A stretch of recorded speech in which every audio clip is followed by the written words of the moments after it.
Shalom the Robbie, shalom the one, hello, hello, welcome, welcome, yeah. Alors, on est par la grâce de Dieu. Sans plus tarder, par la grâce de Dieu, on est venu déverser un merveilleux message, comme d'habitude, par la grâce de Dieu, exhortation, pas encore des cultes, Dieu nous fera grâce plus tard, par la grâce de Dieu. Pour l'instant, on reste sage par la grâce, mais au moins c'est déjà ça. On partage la parole de Dieu, on déverse la parole de Dieu. On n'est pas venu partager des choses mondaines, mais des choses de Dieu. Et c'est des choses véritables. Alléluia. Donc on continue sur les préparatifs de la venue de l'Antichrist. Et ça, c'est la partie 9, par la grâce de Dieu, partie 9 de la venue, des préparatifs de la venue de l'Antichrist. Partie 9. Et pour cette partie 9, le sous-thème, c'est l'église de Sardès. L'église de Sardès. Donc, dans les épisodes précédents, dans l'épisode 8, on avait vu l'église, si je ne me trompe pas, c'est quoi, l'église de Pergame, avec un peu de Thyatire. Voilà, c'était un peu mélangé, j'avais mis les deux un peu, l'église de Pergame et Thyatire. Voilà, il y en a eu beaucoup, c'était vraiment délicieux, l'église de Pergame et Thyatire, qui parlait justement de Pergame, hein, ça porte un peu son nom, hein. Je ne sais pas si ça a été fait exprès par la grâce de Dieu, mais ça porte un peu son nom, Pergame, il y a le game dedans, et c'est vraiment ça, c'est une église qui joue, quoi, voilà. Game, c'est une église vraiment qui joue, une église qui fait des interdits, une église et jouer avec Dieu, c'est pas... On peut jouer avec Dieu, Dieu sait jouer, la joie vient de Dieu. Hein, jouer, l'amusement vient de chez Dieu. Oui, mais il y a jouer et jouer. Il y a des gens qui jouent avec leur haine. Il y a des gens qui jouent avec la jalousie. Il y a des gens qui jouent. Et ça fait que quand ils jouent, ils te sourient. Mais dans leur cœur, là, ils ne veulent pas que tu vives. Ils veulent ta mort. Hein, je parle de ce genre de joueurs pervers. Hein, joueurs de l'enfer. Donc voilà. Et Dieu nous a montré que à travers cette église-là de Pergame, c'est une église qui est pervertie, une église qui est dans des doctrines, qui n'est pas de Dieu, qui est dans des doctrines vraiment de l'égarement, quoi. Dans des doctrines vraiment de charnel aussi, beaucoup charnel aussi. Là, on dit que c'est carrément ces Baal qui prêchent, qui enseignent à Balak. Voilà. Et qui veulent faire pécher justement les vrais enfants de Dieu, les vraies personnes, les vrais enfants de Dieu qui sont engagés avec Dieu. Mais moi, quand je dis, hein, si tu es un vrai enfant de Dieu par la grâce de Dieu, qui se consacre, qui est sensible vraiment à l'Esprit de Dieu, tu ne tomberas pas dans le piège, parce que Dieu va te révéler ces choses-là. Dieu va te révéler qui est qui dans l'Église. Alléluia. Après, il faut être sage pour ne pas divulguer, même si tu sais que lui, là, c'est un démon de chair. Et si tu sais que lui, c'est un démon de chair. Hein, il faut la sagesse pour garder ça et ne pas mettre le désordre. Parce que ça peut mettre le désordre aussi, oui. Ça peut mettre le désordre. Après, bon, c'est Dieu qui fait. Ouais, je dis des fois, t'es dans certains, dans une certaine atmosphère, excusez-moi, t'es dans une certaine atmosphère des fois, et quand t'es dans une atmosphère où c'est un peu la loi de la jungle, on va dire, il y a des choses à pas divulguer, quoi. Voilà. Par rapport, bon, ça c'est selon le témoignage de chacun, selon l'expérience de chacun, selon l'expérience avec le Christ de chacun. Voilà. Donc, pour faire un bref, par la grâce de Dieu, l'église de Pergame, c'est une église qui joue, une église qui est enseignée par Baal, une église qui est dans le mensonge, une église hypocrite. Et, et voilà, c'est tout simplement l'égarement. Et Thyatire, c'est un peu la suite, hein. Thyatire, l'église de Thyatire qui est juste après Pergame, qui est Thyatire. Thyatire, c'est encore plus, un peu plus effrayant parce que Thyatire, là, on nous dit que dans l'église de Thyatire, il laisse Jézabel enseigner. Il laisse Jézabel enseigner. Il laisse, il laisse Jézabel, en d'autres termes, régner. En d'autres termes, donner son opinion. En d'autres termes, donner son avis et Jézabel a une certaine influence dans l'église, vous voyez. Et on ne sait pas pourquoi Jézabel ne ferme pas sa gueule. Je sais pas pourquoi on ne ferme pas la gueule de Jézabel dans cette église-là. Parce que tout simplement, à mon avis, la plupart des personnes qui, soi-disant, qui sont dirigeants, qui dirigent, sont aussi possédés. Moi, je vois que ça c'est sûr. Parce que quand tu vois, mon ami, quand tu vois quelqu'un, un démon de chair, qui est Jézabel, un esprit des eaux, un esprit d'impudicité, qui a de l'influence dans l'église, moi je me dis, mais non. Après, bon, chacun a le droit à l'erreur. Mais moi je dis ce genre de choses. Quand tu es serviteur de Dieu, tu vas détecter ça. Même ceux qui sont autour de toi, ils vont détecter ça. Même ceux qui sont dans les services, ils vont détecter ça.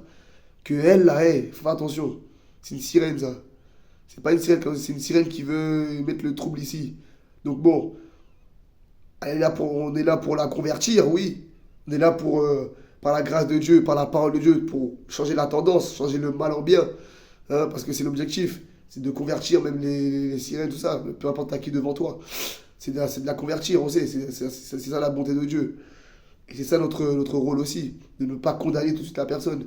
Mais si tu vois que la personne, si tu vois que la personne, mon ami, ça dure des années.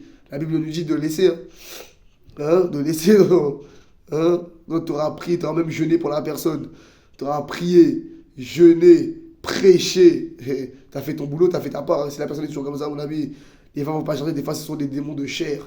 Des fois, ce sont des gens vraiment envoyés par le diable. Et ils sont vraiment là avec l'esprit de destruction dans leur corps. Et ils ont un esprit de destruction en fait. Voilà, c'est un esprit de destruction. Jézabel qui met le trouble. Mais là, on te dit que dans cette église-là, elle a de l'influence dans l'église. Et ça fait rigoler. Est-ce vraiment une église? L'église de Thyatire. Et on te dit que Jézabel, là, voilà, elle a de l'influence, on la laisse prêcher, on la laisse enseigner, on la laisse même séduire. Les serviteurs, on dit les serviteurs, Karabuska. Mon ami, c'est une honte. Hein? On dit c'est la honte, tout ça, mais hey, j'avoue, il y a Jézabel, entendons. Hein? Il y a des femmes, elles sont dangereuses, oui. Je connais bien la femme, t'inquiète pas. Et bon, oui, je suis un grand joueur aussi, j'aime jouer aussi. Mais on sait, Dieu seul sait. Dieu seul sait à qui confier ces choses-là aussi. Si on peut jouer ou pas, parce qu'il faut être mature, mon ami, oui. Il y a des femmes, elles sont dangereuses, tonton. Oui, Dieu a bien. Mon ami, Dieu dessine bien. On va dire, je sais pas, je vois ça, moi, j'ai pas. Voilà. Tout est dans la pensée. Tout est dans la pensée, tout est voilà, dans le cœur aussi. Jésus aussi a confronté ça. Jésus a confronté des femmes, des femmes sexy, des belles créatures, que c'est lui-même qui a créé ça. C'est lui-même qui a dessiné ces belles créatures. Et c'est lui-même l'auteur. Bon, à part ceux qui font la chirurgie, tout ça, bon, voilà. Même ça, tu vois. Dieu a dessiné ceux qui font de la chirurgie, qui sont des gros, voilà, qui sont bien généreuses. Ils ont des formes généreuses. Voilà. Et c'est Dieu qui est l'auteur de tout ça. Donc Dieu n'est pas choqué. Parce que c'est lui-même qui a créé ça. Hein? Et ouais, bon. Tu vois, quand quand tu as cette connaissance dans la tête, mon ami, alors qu'il y a des. Bon, je vise personne, hein, mais quand il y a des chrétiens, faut se dire aussi, il y a des chrétiens, ils sont hypocrites. Quand ils voient des femmes habillées d'une manière, ils parlent en langue. Ils se cachent les yeux, tout ça, comme si c'est une abomination. Non. Il y a pire que ça. Non. Non. Ce sont juste des femmes qu'il faut convertir, qu'il faut prêcher la parole. C'est tout. C'est pas des abominations. Mon ami, mon ami, Adam et Ève étaient nus dans le jardin d'Éden. Ils étaient tout nus. Donc, mon ami, la femme, la nudité de la femme, mon ami, c'est pas inconnu à la Bible, c'est pas un péché. Après, bon, oui, ça donne des envies. Il y a des hommes qui sont faibles. Ça, je suis d'accord. Il y a des hommes faibles. Mais si vous êtes des hommes faibles, que vous êtes enfants de Dieu, disciples de Dieu, laissez-moi vous dire, bon, si la personne en face de vous, c'est vrai que des fois, la personne peut être arrogante, un peu provoquée, t'es insulté, on sait que c'est le diable à travers le corps de la fille qui fait ça. Voilà, le diable vous insulte, le diable vous nargue, tout ça à travers le corps de ça. Bon, ok. Vous pouvez parler en langue et cacher vos yeux, tout ça, si vous êtes faible. Ok. Mais si la personne ne vous fait rien du tout, elle est là, elle passe, elle vous calcule pas, parce que pour elle, vous n'êtes pas intéressant. Voilà, tout simplement, vous n'êtes pas son genre d'homme. Et elle passe devant vous et que vous parlez en langue comme ça devant elle et que vous vous cachez les yeux. Non, là, ça devient autre chose. Non, ce qu'il faut faire, c'est ne pas montrer que la fille est dans le péché quand c'est comme ça. Mais si la personne vous provoque, là, oui, là, vous pouvez faire ça. Mais si la personne ne vous provoque pas, elle fait que de passer, elle fait sa vie. Non, il y a pas lieu de parler en langue, de lui faire comprendre qu'elle est dans le péché ou de lui faire comprendre qu'elle est mal habillée, qu'elle est habillée voilà, qu'on voit sa nudité tout simplement. Non, calmons-nous les amis, calmons-nous. Parce que pour moi, ça c'est un peu hypocrite. Ouais, c'est comme si la personne n'a pas le droit d'être là, non. C'est tout simplement quelqu'un qui a besoin de connaissances. C'est tout. Quelqu'un qui a besoin de connaissances, la connaissance du Créateur, c'est tout. Donc voilà, ne condamnons pas comme ça, par la grâce de Dieu. Nous-mêmes aussi, voilà, on n'est pas. Voilà, il y a beaucoup de choses à travailler par la grâce de Dieu. Tous les jours, on est là pour apprendre avec Dieu et être bonifié pour lui et par lui. Au nom de Jésus-Christ. Donc voilà, en fait, dans cette église-là de Thyatire, bah, Jézabel faisait un peu ce qu'elle veut. Voilà, voilà. Fait ce qu'elle veut, voilà. Et elle était là aussi pour séduire les serviteurs et pour les faire rentrer dans le péché. Pour coucher avec eux et pour leur retirer des grâces et les faire manger même des viandes sacrifiées aux idoles. My God. Elle était là en fait pour détruire l'église, quoi. C'est ça. Donc voilà. C'était. C'était ça en fait. C'était ça le petit résumé par la grâce de Dieu. Le petit résumé, la petite introduction là qu'on a eu par la grâce de Dieu pour l'épisode 8 de les préparatifs de la venue de l'Antichrist sur l'église du monde de Pergame de Thyatire qu'on avait lu la vidéo précédente. Donc là on se dirige vraiment sur la continuité, c'est l'église de Sardès. L'église de Sardès. C'est pour ça qu'il faut faire attention, il faut discerner, surtout dans cette fin des temps. Il faut discerner, les amis. Dans cette fin des temps, il faut discerner. Par la grâce de Dieu. Donc là, on rentre dans l'église de Sardès. Par la grâce de Dieu, c'est encore une profondeur, les amis. C'est encore une profondeur. Donc là, nous allons voir qu'est-ce qui est l'église de Sardès. Alléluia.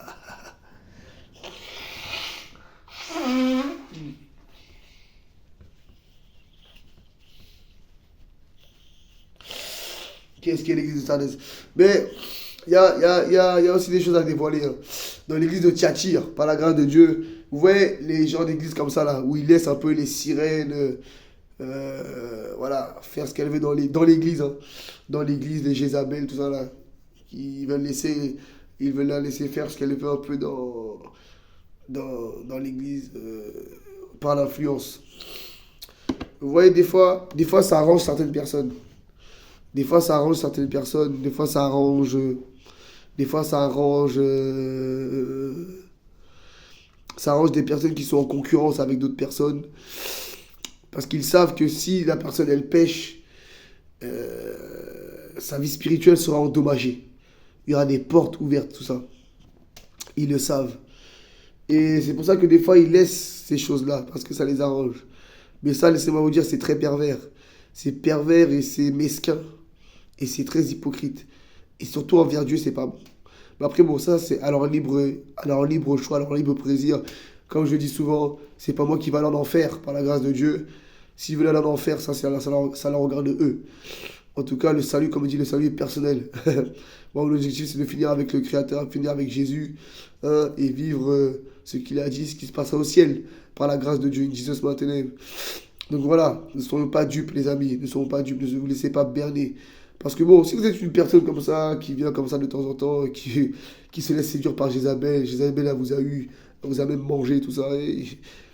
Ok, bon, ça, vous êtes aucun danger. Mais des fois, dans l'église, il y a des personnes qui sont en concurrence. Vous voyez, pour des postes, ou pour des titres, ou pour du matu vu, ou pour de la jalousie, vous connaissez, voilà. En général, ça, il y a ça partout. Même au travail, voilà, même dans le monde, il y a ça. Donc ça, c'est des comportements un peu mondains. Ouais, des sentiments mondains. Mais bon, on est tous amenés à travailler pour Dieu tous les jours, par la grâce de Dieu. Il n'y a que lui qui est parfait, in Jesus' mighty name. Et des fois même, vous voyez, ces personnes-là, elles sont au courant de l'état spirituel de beaucoup de personnes. Et elles voient des fois que ce genre de personnes, les Jézabel, tournent autour de vous. Tournent autour de vous et veulent vous faire pécher. Ils ont comme mission de vous faire pécher. Mais eux, là, ils le savent, ils le voient. Hein. Même des fois, ce sont des responsables, ils ne te disent rien. Parce qu'ils te voient comme un danger. Ce sont des responsables, ils ne te disent rien. Toi, tu es en train de grandir spirituellement. Tu es là, peut-être tu viens d'arriver, c'est tout nouveau pour toi, tu sors de loin, tu vois. Et tu es en train de grandir spirituellement. Mais ils voient le délire, ils connaissent l'état de la personne. Mais ils ne disent rien du tout. Mon ami, alors que Dieu nous dit dans la parole que c'est à ces gens-là d'être des exemples aussi. Hein? C'est à ces gens-là aussi d'être des exemples, eux qui justement ont des postes, des responsabilités dans l'Église. Et comme ils ont des responsabilités dans l'Église, ça veut dire que Dieu a jugé qu'ils sont quand même avec une certaine maturité. Oui, avec une certaine maturité pour prévenir, pour faire des choses. Et servir Dieu, c'est pas un jeu. Même avoir des responsabilités dans l'Église de Dieu, c'est pas un jeu. Ça veut dire que votre orgueil, vos envies là, ça doit disparaître. Moi, par la grâce de Dieu, je suis encore libre. Par la grâce, enfin, on dit libre. Oui, mais si je sais, voilà, on va pas trop parler. Mais voilà. Et quand tu as des responsabilités, ça change, mon ami. Il y a des choses que tu peux plus faire. Après, ça ne regarde que la personne. C'est pour ça que, pourquoi ces personnes-là, des fois aussi même, se permettent des choses-là, ces choses-là. Et après, il n'y a que Dieu et eux qui le savent, des fois. Parce que des fois, ils voient aussi l'état spirituel de la personne avec qui la personne leur fait peur. Des fois, ces personnes-là, ils sont en concurrence avec des personnes qui ne sont pas de team, mais avec des personnes, des frères et sœurs qui viennent comme ça, tu vois, qui n'ont pas encore de responsabilité dans l'église, tout ça. Mais ça leur fait peur parce qu'ils savent que cette personne-là est bouillante, cette personne-là est chaud, cette personne-là est zélée, cette personne-là est en train de grandir vite. Et cette personne-là aussi, surtout, ce qui leur fait encore plus peur, c'est que surtout cette personne-là manifeste déjà les dons spirituels, vous voyez. Quand vous manifestez les dons spirituels, ça fait peur déjà à beaucoup de personnes, ça je le sais. Ça m'est arrivé, mais bon, je vois pas trop, voilà. Ça m'est arrivé aussi. Ça, voilà. Je ne veux pas trop, pour pas trop exposer par la grâce de Dieu. Bon, même si on sait que nous, vous connaissez, nous, on expose beaucoup. Hein, on est là pour, c'est la vérité. Hein, c'est Jésus qui faisait ça aussi. Hein. L'exposition, c'est ça, c'est la lumière dans les ténèbres, hein, c'est ça. Mais bon, pour être honnête, parce que ça, voilà. Je reste parabolique par la grâce, comme mon maître Jésus. Et vous voyez, quand des types de serviteurs comme nous, tu vois, qui sont, on va dire, encore en formation, tout ça, comme un peu tout le monde, hein, et qui font déjà peur, tu vois, qui manifestent déjà les dons spirituels, ça fait peur à beaucoup, vous voyez, ça fait peur à beaucoup. Et des fois même, ça attire la jalousie. Et vous voyez que des fois, les personnes même ils ont des responsabilités, des fois même que peut-être Dieu leur a révélé des choses par rapport à des personnes peut-être dans l'église qui connaissent l'état spirituel de la personne, mais qui voient en train de rôder autour de nous, ou en train de, voilà, en cachette d'incanter contre les gens, contre nous. Au lieu de nous prévenir, non, ces gens-là, ça les arrange, mon ami. Ils vont rien dire, ils vont laisser ça, ils vont laisser faire, parce que dans leur tête, c'est quoi? Ah, cette personne-là va me faire de l'ombre. Non, je vais laisser ça, non, je vais laisser comme ça, comme ça, cette personne-là va pécher, et comme ça, il va partir, le diable va s'occuper de lui, et comme ça, moi, je serai tranquille. Des fois, mon ami, la méchanceté dans l'église, mon ami, hey, la méchanceté dans l'église, il faut parler de ça aussi. Il y a de la méchanceté dans les églises, mon ami, oui. Ça, c'est vrai. Hein? C'est réel. Jésus-Christ même, il a vécu ça. C'est ça que même Jésus-Christ, son ministère était en plein air. Hein? C'était numéro 1. Hein? C'était libre, numéro 10. Hein? Le ministère de Jésus, c'était libre. C'était en plein air comme ça. Hein? Des fois, il allait vivre dans les synagogues, des fois, ça rassemblait. Après, il repartait, mais c'était pas vraiment son église à lui. Il n'avait pas d'église, c'était en plein air. La plupart du temps, on disait que la foule se rassemblait devant lui, il prêchait. Parce que, quand vous voyez bien l'histoire de Jésus, Jésus aussi, il a vécu des persécutions dans l'église. On ne supportait pas Jésus dans l'église. On ne supportait pas Jésus dans l'église. On le jalousait. Parce que ce qui dégageait, ce qui dégageait, ça faisait ressentir la jalousie même des anciens, la jalousie des responsables, la jalousie des titrés. Hein? Hein? Ils étaient jaloux de Jésus. Et pourtant, Jésus n'avait pas de titre. Mais on appelait Jésus à prophète, à docteur, à évangéliste, à pasteur, à berger, à apôtre. L'apostolat, c'est lui qui l'a donné. C'est Jésus. Vous voyez? Parce que Jésus était jalousé. On ne pouvait pas supporter Jésus. C'était un consacré. On ne pouvait pas. Parce que Jésus le Christ, il était différent. C'était un serviteur hors norme, hors du commun. Et c'est ce qu'on disait. Il manifestait les dons spirituels. Il faisait ce que eux ne faisaient pas. C'était quelque chose d'inconnu, à l'époque de Jésus. Ce que Jésus faisait, guérir les malades, faire des miracles, tout ça, là, comme ça. Là. On le traitait de magicien, de sorcier, tout ça, parce que c'était nouveau. C'était nouveau pour les Juifs. Donc ils avaient peur. Et les serviteurs même avaient peur. Hein? Alors que la foule même rendait gloire à Dieu. Mais ceux qui devaient soutenir Jésus, ils étaient jaloux. Les pharisiens, ils étaient jaloux. Pourtant, même de leur propre bouche, ils avouaient, nous savons que tu es un docteur venu du ciel, parce que ce que tu dis là, personne ne l'a jamais entendu. Des choses même qui ne sont même pas révélées dans la Bible, tu le dis. Des révélations magnifiques. Même eux le disaient, mais ils étaient jaloux. Hein, ouais. Donc, mon ami, il y a différents types de serviteurs. Quand vous êtes un type de serviteur comme Jésus-Christ, un serviteur hors catégorie, j'appelle ça. Des serviteurs hors catégorie. Mon ami, ça fait peur. Vous allez voir des choses, mais bon, il ne faut pas condamner. Pas la grâce de Dieu. C'est pour ça qu'il faut faire son chemin. Enfin, c'est pas grave. C'est Dieu qui fait. Vous voyez que quand vous êtes consacré comme Jésus-Christ, ces gens-là se font tabasser par Dieu. Vous inquiétez pas. C'est pour ça que, même des fois, Dieu nous révèle ça, que ces gens-là, ils ne veulent pas notre bien. Ils ne veulent pas voir la gloire de Dieu se manifester dans nos vies. Mais ça, laissez-moi vous dire que ça, c'est vraiment un rôle de sorcier. Pourtant, ce sont des personnes qui ont des responsabilités. Mais ils agissent comme des sorciers. Ça, c'est la sorcellerie, ça, mon ami. Vous pouvez pas vous dire serviteur de Dieu, avoir des postes dans l'église et en même temps avoir des comportements de sorciers, mais comme si vous camouflez ça, quoi. Mais on voit vos cœurs. Les vrais serviteurs de Dieu voient les cœurs de ces gens-là, mon ami. Pourtant, ce sont des gens qui ont des titres et qui ont des postes. Mais bon, que toute la gloire soit rendue à Dieu. Parce que nul n'est parfait devant lui, il n'y a que lui qui est parfait. C'est pour ça qu'il faut passer outre. Mais des fois, au tout début, moi, bon, maintenant je commence à avoir de l'expérience maintenant dans l'œuvre de Dieu, par la grâce de Dieu, en tant que disciple de Jésus, en tant que converti maintenant. On commence à avoir les nombres d'années qui passent et on commence à connaître beaucoup de choses. Par la grâce de Dieu, la connaissance aussi de ce qui se passe dans la vie chrétienne, dans la vie de disciple de Jésus. Mais au tout début, ouais, ça m'avait dégoûté. Au début, ça peut te dégoûter. Quand tu connais pas ces choses-là, tu vois ça peut même te faire partir de l'église. Quand t'es tout nouveau comme ça, là, parce que tu sors du monde. Et quand tu vois ces genres de traîtrise, c'est pas tu vois, c'est au niveau des traites. C'est de la traîtrise, c'est mesquin, c'est le niveau diabolique. Et quand on voit même l'état de la personne, en fait, ça te dégoûte. Tu vois, la personne, elle est titrée. La personne est titrée, tonton, à un poste, mais elle agit en fait comme un sorcier, quoi.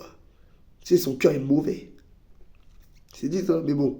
C'est pas après t'apprends que non, ça, il y a beaucoup de mystères dans ça, mon ami. C'est pour ça qu'il faut pas voir la personne parce qu'elle a un titre, elle est meilleure que toi. Non, ça c'est parce que bon, tu viens d'arriver, tu comprends pas trop encore les trucs. Quand tu grandis spirituellement, tu comprends que non, t'inquiète pas, Dieu il a un mystère dans ça. La plupart des personnes, mon ami, qui sont là avant toi, hein, c'est des personnes, mon ami, que tu vas dépasser. Normalement, c'est comme ça. C'est dans l'ordre spirituel. Il ne faut pas être impressionné par les gens, même envier les postes des gens, envier le titre des gens. Non, il ne faut pas envier. Parce que tu ne sais pas ce que Dieu va faire avec toi.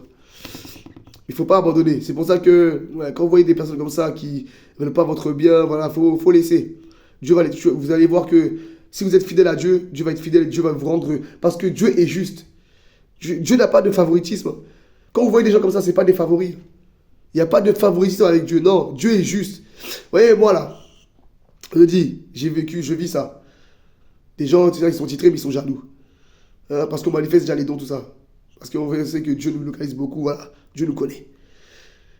Et ces gens-là, mon ami, j'ai déjà vu, oui, Dieu me rend justice, même devant ces gens-là. Même devant ces gens-là que Dieu a mis l'huile. Les a titrés, tout ça, ils ont mis l'huile d'onction, l'huile de service, là. Mais Dieu les a tabassés. Pour moi. Pour moi, qu'il n'a pas encore de poste, qu'il n'est pas responsable dans l'église. Hein? Comme Jésus-Christ. Jésus-Christ aussi l'exemple parfait pour ça. Jésus-Christ n'avait pas de titre, n'avait pas de poste à l'église. Mais pourtant, mon ami, Dieu fracassait des personnes, mon ami, qui se disaient pasteurs, qui se disaient évangéliques, qui se disaient titrés, qui se disaient responsables. Parce que Dieu est juste. Quand vous êtes droit avec Dieu, Dieu vous rend justice même devant les personnes que vous croyez titrées. Il n'y a pas de favoritisme avec Dieu. Vous voyez? S'ils sont des jaloux, Dieu va les tabasser, vous inquiétez pas. Voilà. Donc là, c'était vraiment bon, l'église de Thyatire. Un peu, je pense qu'on va faire 2 parties sur Sardis parce que le temps est déjà parti. On va aller vite fait l'église de Sardis. C'était vraiment une grosse introduction. C'était vraiment, voilà, j'étais guidé par le Saint-Esprit, par la grâce. Donc maintenant, on va lire sur l'église de Sardis. C'est Apocalypse 3 par la grâce de Dieu, de 1 à 6. On va faire ça rapidement parce que le temps est parti vraiment. Écrit à l'ange de l'église de Sardis, voici ce que dit celui qui a les 7 esprits de Dieu et les 7 étoiles. Je connais tes œuvres, je sais que tu passes pour être vivant et tu es mort. Je sais, il dit à l'église, je sais que vous passez pour être des vivants, mais vous êtes des morts. Sois vigilant et affermis le reste qui est prêt de mourir, vous voyez. Car je n'ai pas trouvé tes œuvres parfaites devant mon Dieu. Rappelle-toi donc comment tu as reçu et entendu et garde. Et repens-toi. Si tu ne veilles pas, je viendrai comme un voleur et tu ne sauras pas à quelle heure je viendrai sur toi. Alléluia. Cependant, tu as à Sardis quelques hommes qui n'ont pas souillé leurs vêtements. Ils marcheront avec moi en vêtements blancs parce qu'ils en sont dignes. Celui qui vaincra sera revêtu ainsi de vêtements blancs. Je n'effacerai point son nom du livre de vie et je confesserai son nom devant mon Père et devant ses anges. Que celui qui a les oreilles pour entendre ce que l'Esprit a dit aux églises. In Jesus' name, amen. Voilà. Là, Dieu nous parle des gens qui sont morts, des gens qui sont vivants dans l'église. Ce sont des gens en fait qui veulent paraître comme des vivants, en prêchant Dieu, en étant même à l'église, en s'asseyant avec toi à côté de toi à l'église. Mais ce sont des gens morts. Ce sont des gens morts. Ce sont des gens... Après ça, c'est que devant Dieu. Comme on dit que le salut est personnel, c'est pas moi qui va finir en enfer par la grâce de Dieu. Si ces personnes-là sont faux avec Dieu, c'est pas avec moi qu'ils sont faux. Même s'il est dans l'église, mon ami, je m'en fous, il fait sa vie, je fais ma vie. Tout simplement. C'est pas devant moi qu'il avait... Mais après, bon, si ça devient autre chose, s'il veut nous attaquer, s'il veut justement nous faire pécher, là, ça devient autre chose. Là, ça devient un danger pour nous, il faut s'en séparer. Vous voyez? Il faut s'en séparer, il faut aussi prévenir des vrais frères, des vraies sœurs que cette personne-là est un sorcier de l'église. Cette personne est un sorcier, il faut faire attention à lui. Vous voyez? Mais il faut le changer, il ne faut pas le condamner. Il faut essayer de le changer, essayer de le convertir. Hein, de faire partie de l'esprit en lui, là, les démons en lui. Si ce n'est pas un démon de chair, bien sûr. Parce que si c'est un démon de chair, il n'y a rien à faire pour lui, les amis. Il n'y a rien à faire pour lui. C'est quelqu'un qui est un instrument du diable sur la terre, qui est condamné à faire ces choses-là. Et qui terminera en enfer comme son père le diable, tout simplement. Donc voilà. Les amis, l'église de Sardis, c'est ça. Mais je pense qu'on va développer plus l'église de Sardis dans un autre épisode par la grâce de Dieu. C'était vraiment guidé par Dieu. Je vous ai dit, hein, chez nous, on n'écrit pas. C'est freestyle Saint-Esprit. C'est on prie, c'est Dieu qui parle, c'est Dieu qui guide par la grâce de Dieu. Donc il y aura une deuxième partie sur l'église de Sardis. Par la grâce de Dieu, plus en profondeur sur l'église de Sardis. In Jesus' mighty name. Donc voilà. Par la grâce de Dieu, c'était le dream de la semaine. In Jesus' name, tu connais ça, dream, ça bombarde. In Jesus' name, follow us now. Power!